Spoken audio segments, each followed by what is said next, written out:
नमस्कार विद्यार्थी मित्रांनो, अपस्किल अकॅडमी या यूट्यूब चॅनलवर आपलं स्वागत आहे. या लेक्चरमध्ये आपण SSC GD जी अपकमिंग एक्झाम आहे, मेमरी बेस आपण क्वेश्चन या लेक्चरमध्ये बघणार आहोत. प्रिव्हियस इयर जे मेमरी क्वेश्चन विचारलेले होते मॅथमध्ये ते आज या लेक्चरमध्ये आपण काही क्वेश्चन पाहणार आहोत.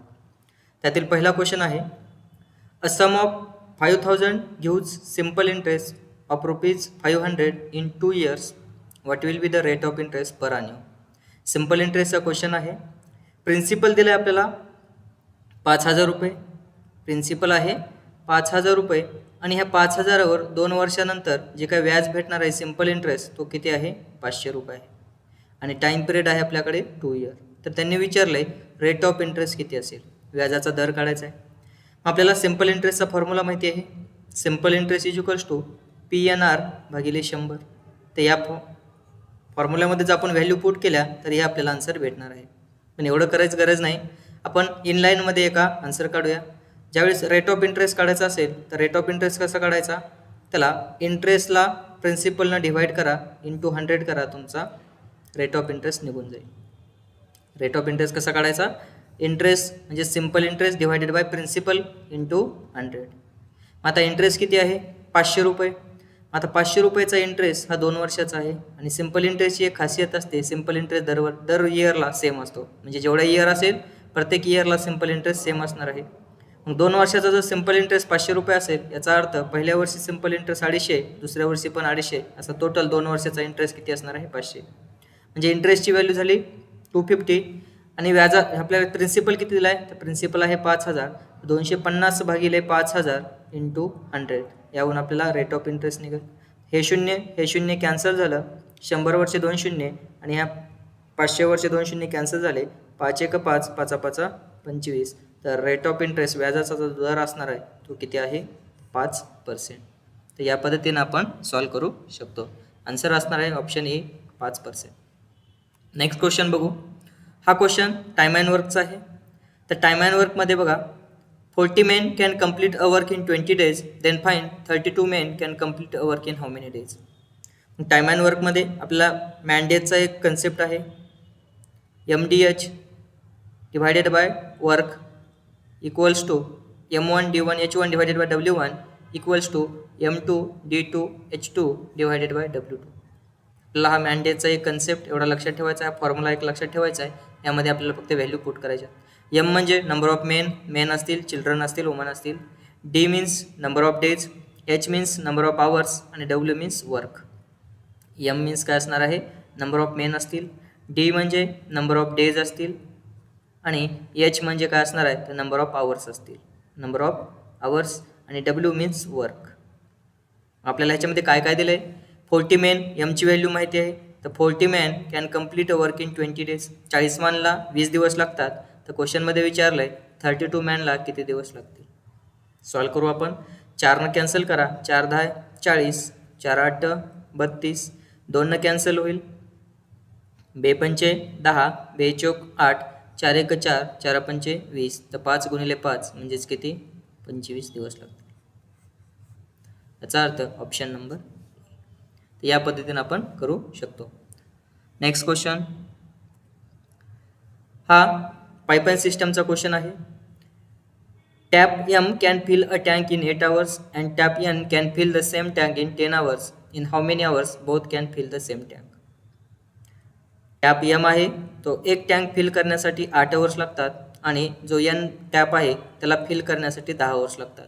तर दोघांना मिळून ते फिल करण्यासाठी किती वेळ लागेल असं विचारलं आहे. दोन्ही फिलिंग पाईप आहेत. आपण ह्याला 2 मेथडनं करू शकतो. एक तर आपण LCM मेथडनं करू. 8 आणि 10चा LCM घेऊ, ते असणार आहे टोटल कॅपॅसिटी त्या टँकची. 8 आणि 10चा LCM सपोज 40, तर टोटल कॅपॅसिटी असणार आहे 40. मग त्याची इफिशियन्सी काढू आपण. 40 भागिले 8 म्हणजेच किती? 5 आणि 40 भागिले 10 म्हणजेच किती असणार आहे? 4. तर विचारलं आहे दोघांना मिळून ते टँक फिल करायला किती वेळ लागेल. तर टाईम कसा काढायचा? टोटल कॅपॅसिटी डिवायडेड बाय त्याची इफिशियन्सी.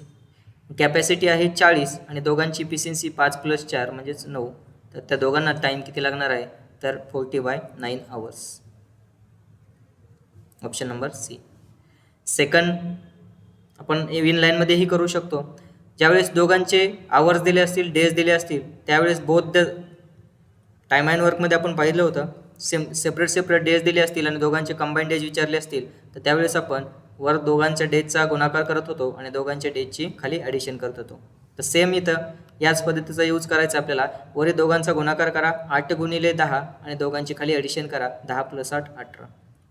किती येईल मग हे 8 गुणिले 10 80, 80 भागिले 18 याला जर सॉल्व केलं तर ते असणार आहे 40/9. याही पद्धतीने केलं तर आपल्याला आन्सर सेम येणार आहे. नेक्स्ट क्वेश्चन बघू आपण. हा आहे प्रॉफिट लॉसचा क्वेश्चन आहे selling price of first article is 720 and cost price of second article is 800. दोन आर्टिकल आहेत, फर्स्ट आर्टिकल आणि सेकंड आर्टिकल. फर्स्ट आर्टिकलची आपल्याला सेलिंग प्राइस माहिती आहे, सेलिंग प्राइस दिली आहे 720 आणि कॉस्ट प्राइस ऑफ सेकंड आर्टिकलची कॉस्ट प्राइस दिली आहे किती 800. If there is a profit of 20% on first आर्टिकलवर प्रॉफिट झाला आहे 20%चा आणि सेकंड आर्टिकलवर लॉस झाला आहे 20%चा, तर ओव्हरऑल ट्रान्झॅक्शनमध्ये त्याला किती प्रॉफिट झाला असं विचारलं. आता फर्स्ट आर्टिकल आहे, फर्स्ट आर्टिकलची सेलिंग प्राइस 720 आहे आणि 20%चा प्रॉफिट झाला आहे. जर 100 रुपये कॉस्ट प्राइस असेल आणि 20%चा प्रॉफिट झाला याचा अर्थ सेलिंग प्राइस किती तयार होणार आहे 120%. आपल्याला 120%ची व्हॅल्यू क्वेश्चनमध्ये माहिती आहे 720, तर आपण ह्याच्यावर कॉस्ट प्राइस काढू शकतो. तर कॉस्ट प्राइस ते 100% म्हणजे किती, हे शून्य कॅन्सल झालं, 12 × 12 1272, 6 गुणिले 100 म्हणजेच किती 600. तर फर्स्ट आर्टिकलची कॉस्ट प्राइस झाली किती 600. सेम सेकंड आर्टिकलची कॉस्ट प्राइस आहे 800 रुपये आणि 20%चा लॉस झाला आहे. 100 रुपये कॉस्ट प्राइस असेल आणि 20%चा लॉस झाला असेल याचा अर्थ सेलिंग प्राइस किती असणार आहे 80%.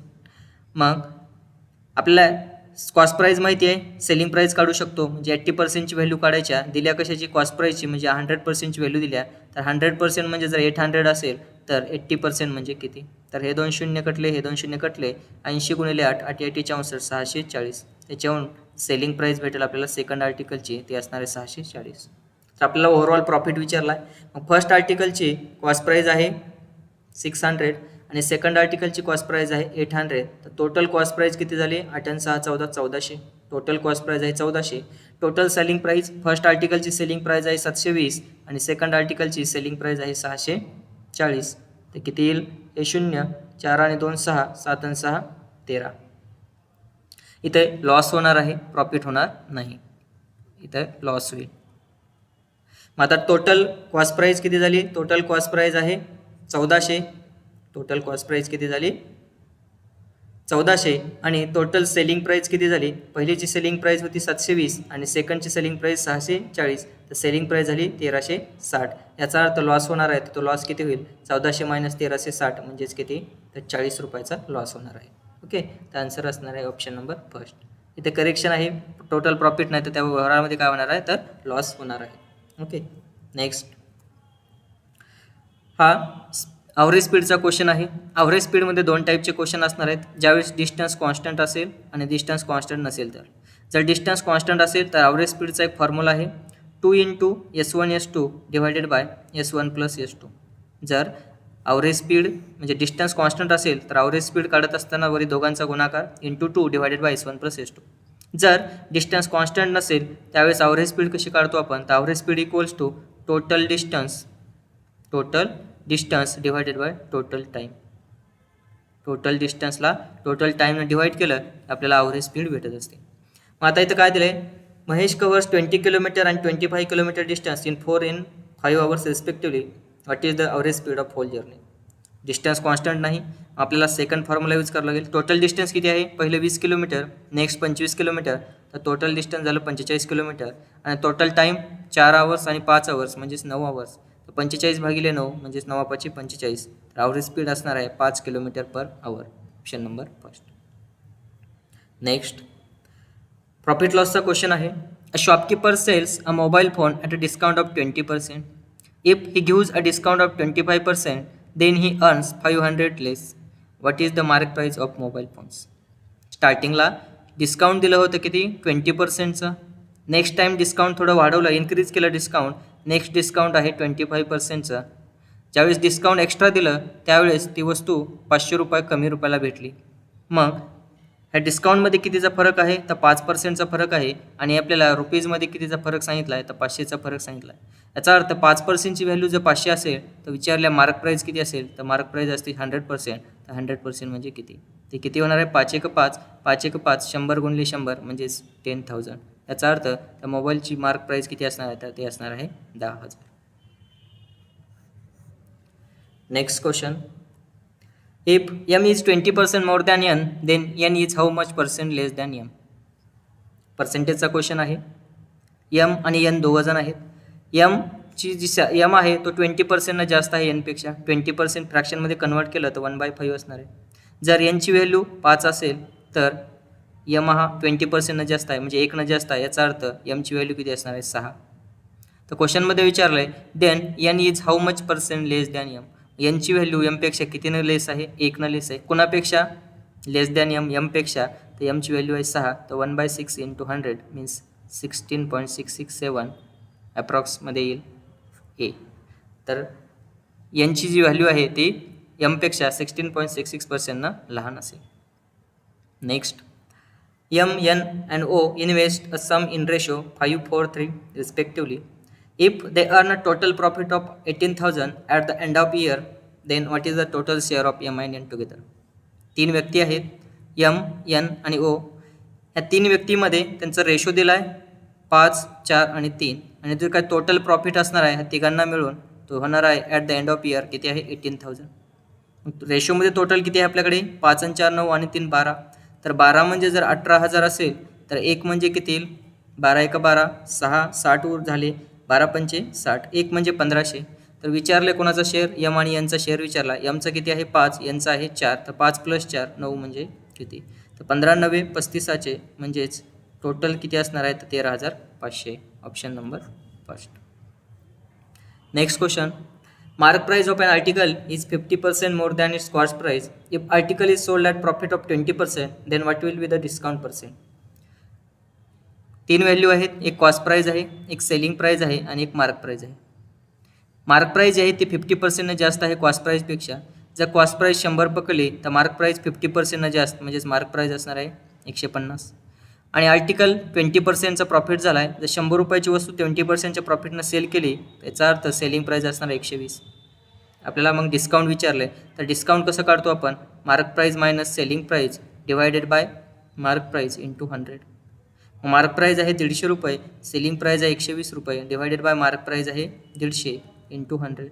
120 मायनस 150 मायनस 120 म्हणजे 30 रुपयाचं डिस्काउंट 150 रुपयावर. तर किती असणार आहे ते हे 0 0 कटलं 3 1 3 3 5 15 तर 1/5 म्हणजेच किती 20%. तर ते डिस्काउंट किती असणार आहे तर 20%. Next question. After giving a discount of 10%, a shopkeeper earns 35% profit. Mark price is what percent more than cost price. Discount दिले आपल्याला 10%चं आणि प्रॉफिट झाला आहे 35%चा. तर त्यांनी विचारलं आहे जी काय मार्क प्राईस आहे ती कॉस्ट प्राईसपेक्षा किती पर्सेंटनं जास्त आहे. मग त्याच्यासाठी एक आपल्याला फॉर्म्युला लक्षात ठेवायचा आहे फक्त mark price divided by cost price equals to mark price म्हणजे 100 प्लस प्रॉफिट आणि कॉस्ट प्राईस म्हणजे 100 मायनस डिस्काउंट. मग मार्क प्राईस किती असेल 100, प्रॉफिट झाला आहे 15% 35%चा. याचा अर्थ मार्क प्राईस होईल 100 प्लस 35 म्हणजे 135 आणि कॉस्ट प्राईस 100 मायनस डिस्काउंट दिले 10%चं. याचा अर्थ कॉस्ट प्राईस झाली 100 मायनस 10 म्हणजे 90. तर मार्क प्राईस आणि कॉस्ट प्राईसचा रेशो भेटला 135/90. Then mark price is what percent more than cost price. Cost price आहे 90, मार्क प्राईस आहे 135. कितीनं जास्त आहे 45नं जास्त आहे. कुणापेक्षा कॉस्ट प्राईसपेक्षा. कॉस्ट प्राईस आहे 90, 45/90 इंटू 100 तर 45 1 45 45 2 90 तर 1/2 मीन्स किती 50%. तर मार्क प्राईस आहे ते कॉस्ट प्राईसपेक्षा किती पर्सेंट जास्त आहे तर 50%. Option number first. Next question. Time and वर्कचा वापस क्वेश्चन आला. P and Q can complete a work in 12 days. Q and R can complete a work in 20 days and P and R can complete a same work in 15 days. Then find P, Q and R can complete a whole work in how many days. P आणि Qला एक काम complete करायला 12 दिवस लागतात. Q आणि Rला तेच काम complete करायला 20 दिवस लागतात आणि P आणि Rला तेच काम कंप्लीट करायला 15 दिवस लागतात. जर तिघांनी मिळून काम केलं तर ते काम किती दिवसात कंप्लीट होईल. आपण याचा LCM घेऊ.